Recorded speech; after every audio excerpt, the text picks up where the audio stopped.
Bismillah ar-Rahman ar-Rahim. Assalamu alaikum. Peace be upon you and welcome back to our new Muslim crash course. When someone wants to embrace Islam, they most oftentimes ask, how do I embrace Islam? What do I have to do? And although you may find that you're going to get a few different answers out of people, the vast majority of people are going to tell you that you have to say the Shahada. Now, if you're already Muslim, you most likely remember saying the Shahada at a mosque or an Islamic center in front of the congregation, after which there was this big hug party. We'll talk more about that event later. But for now, we want to understand what exactly it was that you said and what does it mean? Or for those of you considering accepting Islam, how do you say it and what does it mean? Now, the Shahada linguistically means a testification or a bearing of witness. Another way to look at it is like an oath. When you join the military or a police force or some public office or a fraternity or a certain exclusive organization, you're most likely going to be required to swear an oath. The oath that you swear is usually that you're committing to uphold certain laws, rules, code of conduct, allegiance, loyalty, and service to a specific entity, organization, or body of people. In each of these organizations, there's usually an oath that you recite in order to swear in order to join the group or organization, which then grants you certain privileges as well as responsibilities. So for an example, a police officer will swear an oath to serve and protect. He or she will not only be joining an organization, but a brotherhood that will offer them certain privileges, but also come with an enormous set of rules, regulations, and responsibilities. In order to enter Islam and to be amongst those who call themselves Muslims, we too have something like an oath. It's the testification, or more commonly referred to in Arabic as the Shahada. For one to embrace Islam as their religion, they should say the Shahada, which is Ashhadu an la ilaha illallah wa ashhadu anna Muhammadan Rasulullah, which translates to, I bear witness that there is nothing worthy of worship except for Allah, and I bear witness that Muhammad is the messenger of Allah. Now, our testification is pretty compact for most oaths that somebody would use to swear into an organization or a body of people. So let's unpack it. The Shahada breaks down into two parts, and the first part breaks down into two parts. The first of which is that you are recognizing the oneness of Allah as your Lord. Lord meaning that you're recognizing that there's only one ultimate true Lord, only one ultimate creator and sustainer of the universe. So the word Allah catches a lot of people up. You'll hear a lot of people foolishly say things like, the Muslims worship a different God than the Jews and the Christians. They say things like, we worship God, they worship Allah, or they worship the moon god, or Allah is a deceiver, as if the word Allah is any different than the Arabic word for the ultimate creator that all faiths recognize. That would be like saying everybody in Latin America has never drank H2O before. They have a different drink called agua. Everyone knows that the true, real, ultimate H2O, it's called water. If you were to open an Arabic Bible, you would see Allah on every single page. Now, the Arab Christians aren't worshiping a different God, they're not worshiping a moon god, they're not worshiping a deceiver. Allah in the Bible is the same Allah in the Quran, which is referring to the ultimate creator of the universe. Now, in English, we typically differentiate between the one and only ultimate true God with a capital G,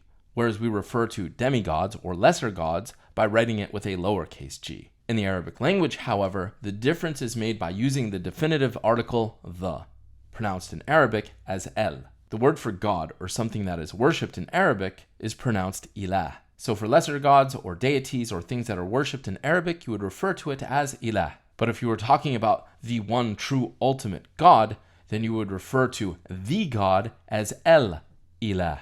And when you put el ilah together in the Arabic language, it combines to be pronounced as Allah. Because many people translate the Shahada incorrectly to say there is no God but God, which is incorrect and has significant implications. It's incorrect because people make gods or things that are worshipped out of everything from objects to prophets to saints to ideologies and even themselves. So there may be other gods, even if they're only in people's minds that they've created for themselves, despite the fact that they have no power over anything. But this translation of ilah to God would distort the true meaning of something that is worshipped, and I'll explain why that's important and significant in a minute. So the first part of the sentence, la ilah, no thing is to be worshipped, negates that anything is to be worshipped. And the second part of that sentence, illallah, except Allah, affirms that what we are to worship is the one true ultimate Lord of all that exists, which is Allah. So when you say ashhadu an la ilaha illallah, you're saying ashhadu, I bear witness,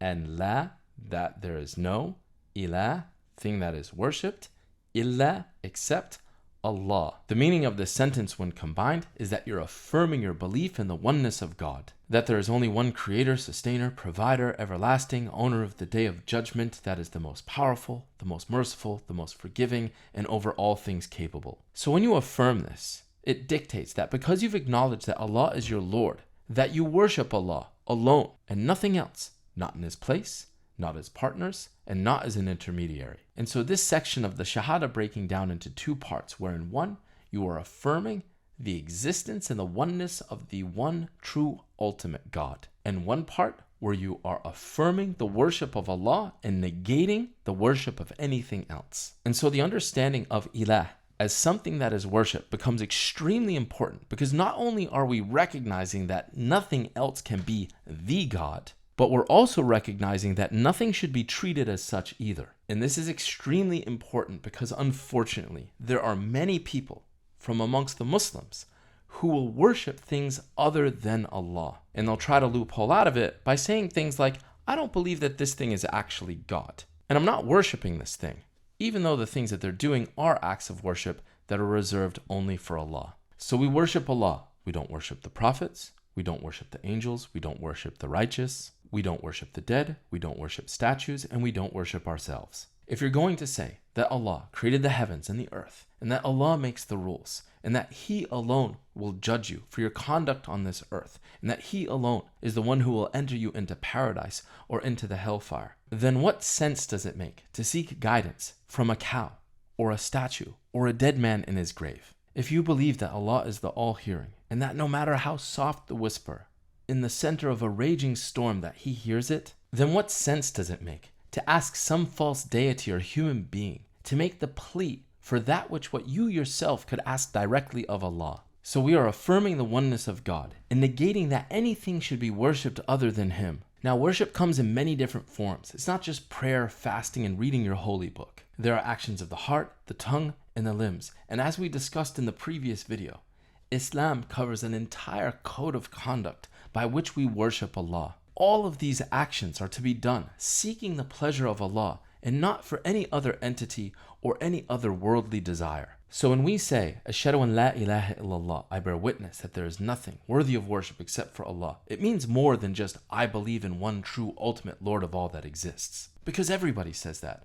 Almost every major faith in the world believes in one true ultimate creator. The difference is when we get to how we worship that one ultimate creator. Because although other faiths may recognize the oneness of God, the oneness of the creator, they then worship other than the creator, or they worship other things as partners with the creator, or they worship other things as intermediaries in their way of worshiping the creator. So how do we know that the way we worship Allah, through our prayers, through our fast, through our code of conduct, is worshiping Allah in a way that He's pleased with? Well, that's where the second part of the testification comes in, where we say, Ashhadu anna Muhammadan Rasulullah, which means I bear witness that Muhammad is the messenger of Allah. And of course, just like with the first part of the testification, the second part has an apparent simple meaning and also has a deeper meaning to it. In the simplest form, you're recognizing that Muhammad is indeed a messenger of God, sent to mankind to teach them the religion of God, the religion of Abraham, the religion of Moses, the religion of Jesus in its pure form.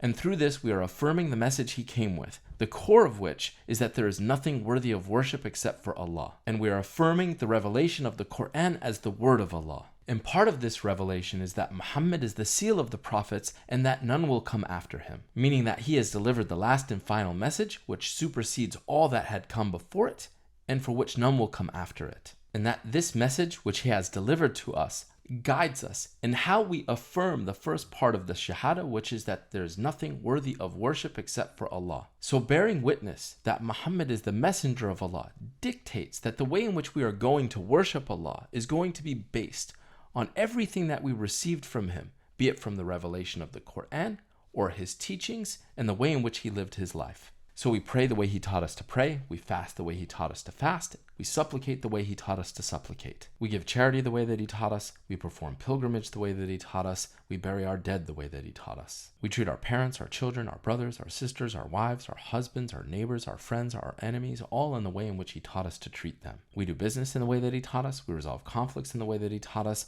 Our character in every situation is dictated by his teachings and his example. And it is for this reason that nearly everything that we do in this life can be considered a form of worship so long as it is done in accordance with the Quran and the teachings of the Prophet Muhammad, peace be upon him, and that it is only done seeking the pleasure and the reward from the one and only ultimate creator of all that exists, which in Islam we refer to as Allah. This also comes with the meaning and understanding that if we are accepting the Prophet Muhammad's teachings, peace be upon him, as the last and final message, as the example for how we live our life and how we worship Allah, then it also means that we do not come with any of our own additions or subtractions to his teachings. Because to do otherwise would be to imply that he did not complete his mission and that he did not deliver the complete message of how to conduct ourselves and how to worship our Lord. So to affirm that Muhammad, peace be upon him, is the messenger of Allah is to affirm that he completed his mission in delivering us the message of Allah in its entirety, and what he has brought us is sufficient and in no need of addition or subtraction. So the Shahada, or the testification of faith, is Ashhadu an la ilaha illallah wa ashhadu anna Muhammadan Rasulullah. I bear witness that there is nothing worthy of worship except for Allah, and I bear witness that Muhammad is the messenger of Allah. That there is only one true, ultimate Lord of all that exists, and that he alone is worthy of worship. Alone, without any partners or intermediaries. And the way in which I worship Allah is in accordance with the last and final messenger, the Prophet Muhammad, peace and blessings be upon him. This is our testification of faith. This is the Shahada. And making this statement is the first step in your journey as a Muslim in Islam. Now, adhering to its meaning, that's everything else.